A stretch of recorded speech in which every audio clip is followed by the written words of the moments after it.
এখানে রাস্তাটা আরো দুইটা রাস্তাকে বের করে দেওয়া যায়, এই জায়গাটাকে আরো করে নান্দনিক করা যায়, যাতে করে লোকজন ঘুরতে আসলেও কিন্তু কিছু কেনাকাটা করে, যাতে লোকজন এখানে আসে সেই ব্যবস্থা আমরা নিব। আমরা চিন্তা করছি এখানে কিছু ফুলের টপ, ফুলের চারা লাগিয়ে দেবো, এমন একটা জায়গা তৈরি করতে যাতে লোকজন এখানে ঘুরতে আসে। এত সুন্দর একটা জায়গা কিন্তু আপনার সিলেট শহরে অন্য কোথাও পাবেন না।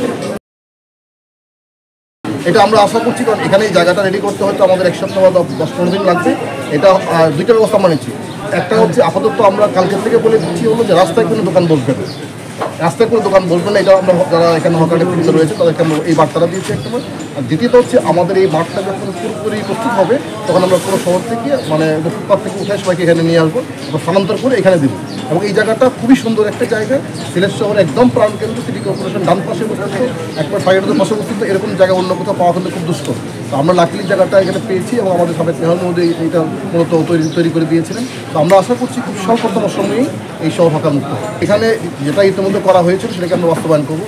এখানে রাস্তাটা আরও দুইটা রাস্তাকে বের করে দেওয়া যায় এবং এই জায়গাটাকে আরও করে নান্দনিক করা যায়, যাতে করে লোকজন ঘুরতে আসলেও কিন্তু কিছু কেনাকাটা করে, যাতে লোকজন এখানে আসে সেই ব্যবস্থা আমরা নিব। আমরা চিন্তা করছি এখানে কিছু ফুলের টপ, কিছু ফুলের চারা লাগিয়ে দেবো, এমন একটা জায়গা তৈরি করতে যাতে লোকজন এখানে ঘুরতে আসে। তো এত সুন্দর একটা জায়গা কিন্তু আপনার সিলেট শহরে অন্য কোথাও পাবেন না।